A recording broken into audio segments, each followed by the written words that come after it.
Ernie Shemizian. We're at the National Golf Links here in Southampton, which is going to be the site of the 44th annual Walker Cup. And I'm with Pete Kowalski, who's Communications Director of the USGA. And we're surrounded by horses this week here at the Hampton Classic. But you've got something major planned here in Southampton. Yes, Ernie, on September 7th and 8th, the 44th Walker Cup match, which is an international team competition in golf against the United States of America and Great Britain and Ireland, will be played here at the National Golf Links. And this is the first time that the USGA and the RNA have brought the Walker Cup match back to the National Golf Links since the very first Walker Cup match in 1922. A lot of history, huh? Because, first of all, the Walker Cup, it's named after George Herbert Walker, who was the president of the United States Golf Association, who was also the grandfather of George Bush 41. So there's a lot of interconnection there. But it is the premier amateur golf team competition, we believe, in the world. We've got a lot of great players, and it's played in match play format, which is they don't win a hole.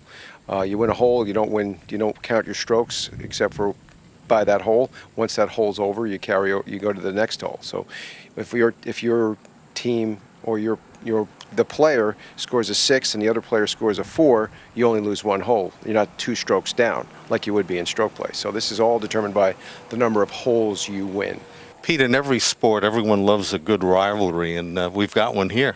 Yeah, this is a long-standing match between the USA and Great Britain and Ireland that was started in 1922. The first match was here at the National Golf Links, and it has become something that the best elite amateurs in the United States and Great Britain and Ireland want to play in.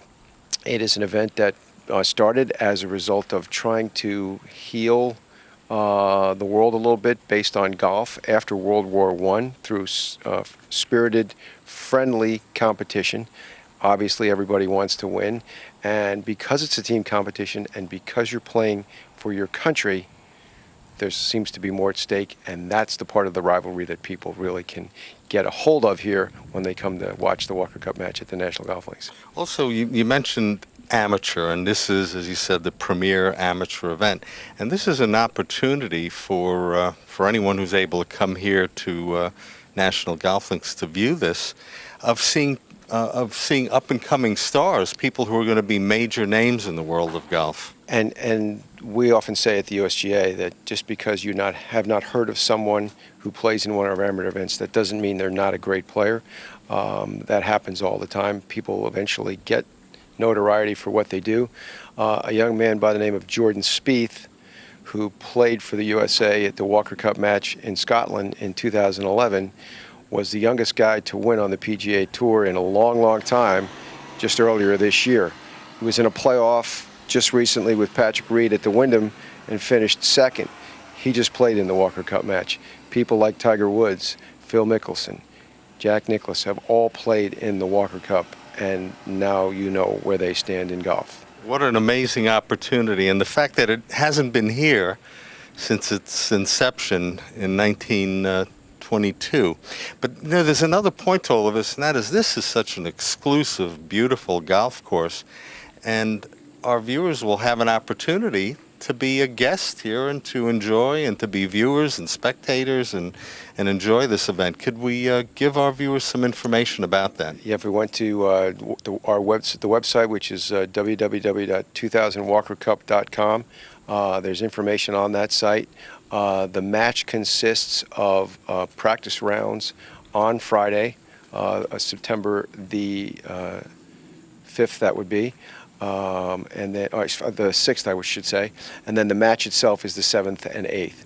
And the match is a completely match play format. On Saturday, the teams go out in 4 matches of foursomes, which is alternate strokes. So 2 players play the same ball, but they alternate shots. But it's still in the match play format. And then the afternoon of Saturday, there are 8 singles matches. So it's one person against another in the match play format. Then on Sunday, there are 4 more foursomes matches in the morning, and then on Sunday afternoon, all 10 of the players on each team play in a singles match. And the certain number of points needs to be reached in order to win the Walker Cup, and we do it. We do it. World-class event, an opportunity for our viewers here in the New York area to come be part of this event and really participate in one of the premier golf events in the United States. And thank you to the USGA. You guys have been busy out here on the eastern end of Long Island this summer. We have been, and we're very fortunate to be able to come out to such great places where we're welcomed and the community spirit gets involved. And I think we can, folks who will come out to the National to watch the Walker Cup will be very impressed by the way the players play, and they'll be able to walk the fairways with them. There's no ropes, so they can walk the fairways with them. And they'll also come away with a really good feeling of the way these young carry themselves in representing their countries in a very, very intense competition. There's some wonderful early golf icons, really, in this team, on these two teams. The first I would point out was Bobby Jones, we know him as, who was just getting started. He was known as a great amateur player, but he had not won any of his major tournaments up until that time. In fact, he was beaten very handily the next week up in Brookline at the U.S. Amateur by Jess Sweetser, and I'll find his photograph here in a second, one of his teammates. But at any rate, let's go. So that's Bob Jones. This is our founder, Charles Blair McDonald.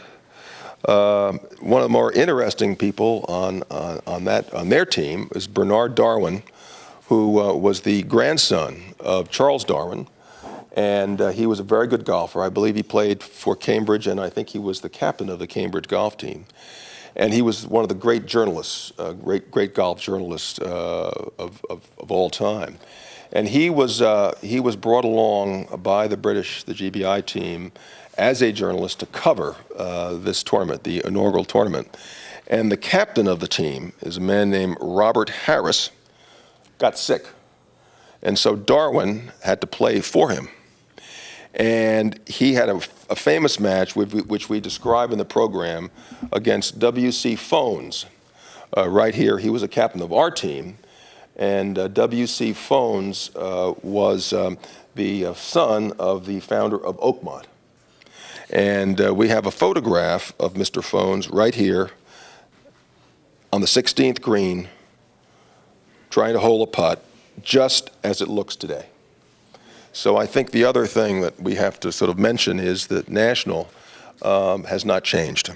National has not changed. We have not changed. In all these years. No, in fact, Tom O'Toole was asked at our media day in May if any changes would be made, and he said, you know, you're not going to change the Mona Lisa. So they'll be playing it. You're not going to change the Mona Lisa, right?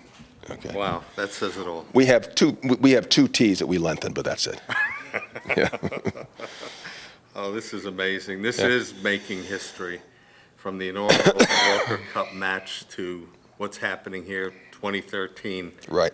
This is our founder, Charles Blair McDonald, founder of National, and rather imposing portrait. So McDonald's portrait is looking onto a statue of McDonald, and in his usual pose.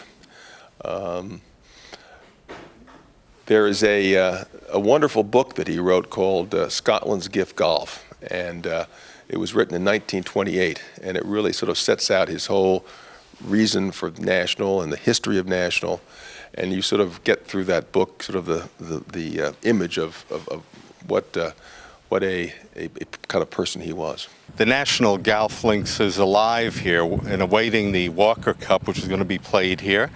And I'm with the president of the National Golf Links, Mr. John Pine. You're also co-chair of the Walker Cup. The Walker Cup event, yes. This is such a major international event, and the National Golf Links created this event. It started here. Well, it started here in 1922. The cup was donated by George Herbert Walker, who was the grandfather of President Bush 43 and the great-grandfather of President Bush 43 and the grandfather of 41. He was the president of the United States Golf Association in 1920, and he felt it was very important to improve the relationship between the allies at that time and everybody. Actually, he meant for this to be an international event, but it really came down to actually the only team that could afford to come were the British and Irish, and so that's how so they had a number of international competitions in 1920 and 1921, but the Walker Cup, as it was formally designated, was here in 1922, 91 years ago. Home of the Walker Cup. Home of the Walker Cup, right. What is it like for someone who is responsible for this historic club, which the history of golf was made here at the National Golf Links, to hold an event like this? Well, what we were trying to do is to really cement the relationship between amateur golf and the National. Charles Blair Macdonald, founder of National, was one of the signatories of the United States Golf Association. He was one of the five. He represented one of the 5 clubs who were the signatories of the United States Golf Association. At that time, he was living in Chicago. He didn't come east until 1900, but he was one of the 5 signatories. He represented the Chicago Golf Club. He was also the first person to win the American Amateur Championship in 1895. So when you go into Golf House and you see the wonderful, all the names in their rotunda there, he's the first one. And finally, he was also very, because he had ties to Scotland and England, he went to the University of St. Andrews as a student from 1872 to 1874. And and then he went on business afterwards. So he had a tie with the R&A, the Royal Ancient Golf Club the Royal Ancient Golf Club, and so he basically was on a committee to help formulate the rules of golf going back to the early 1900s. So he was not only a great player, he was also a founder of the USGA. He was also part of the rules, and then finally he was a leading. He was probably the father of golf course architecture, certainly in this country. A lot of what we know about golf, the rules, the way it all started. The roots began with those gentlemen that you mentioned who turned this course and this club into the historic place that it is. When they started, I know you told us a great story about that windmill, that there's a windmill here on the property, and if we could share that with our viewers. Well, you'll see in the program that I've just given you. It's right here. There is right here. We really devote the first 2 pages not to advertisement, but just talking about the windmill, and there's a little mystery behind it, in the sense that here we go. Macdonald, right here. Macdonald, there was a water tower there. Right here? Sorry. There was a water tower on that hill overlooking the golf course, and one of the members, I think his name was Pomeroy, suggested that a windmill would look nicer. And so Macdonald thought that was a good idea, and Pomeroy, I don't know whether there's a lore that he actually found the windmill in Holland and imported it here. We're not quite sure that was true. But anyway, it was built, and according to our lore, Macdonald billed Pomeroy for the project. In his locker, I think the story that you said was right in his locker was an invoice for the entire. And he paid it, of course. The story is right here, and I think it's sort of interesting because it really is slightly fiction, because actually Macdonald was, I think, a member, or he certainly had played at Royal Wimbledon outside of London, and the symbol of Royal Wimbledon is a windmill. So whether the windmill comes from Pomeroy or we think it's kind of a right, well, the symbol of Southampton is a windmill also, and we have the windmills covered. Yeah. Our viewers who are watching the Hampton Classic Horse Show, we're in the midst of a horse show right now while you and I are speaking. Yeah, they're galloping all over. They're galloping all over, but not here on this beautiful course in Southampton. We welcome them to participate and We come hope. as spectators here. We think it's going to be a wonderful. It's a 2-day event, match play event. So you don't have to worry about the medal score. It's basically one person against another in the singles competition, and then there's something called foursomes, which are played much more in England and in Scotland, where if you and I were playing together, you would tee off on the first hole, and I would hit your shot as the second shot, and then on the second hole I would tee off, and it's a very important pairing, and it's great teamwork. And in the last Walker Cup in Aberdeen, in Scotland, we completely got destroyed. 6-2. There were 8 matches, and the Americans lost 6-2. So we're hoping for a better But this outcome. is a repeat for our captain. Yes, repeat for the captain. So he's learned something, and they're right out on the golf course right now, figuring that all out. We hope. Well, exciting times here in Southampton. Here Well, at the I will say, National. I'll say one other thing, and you can put this in if you care to or not. Absolutely.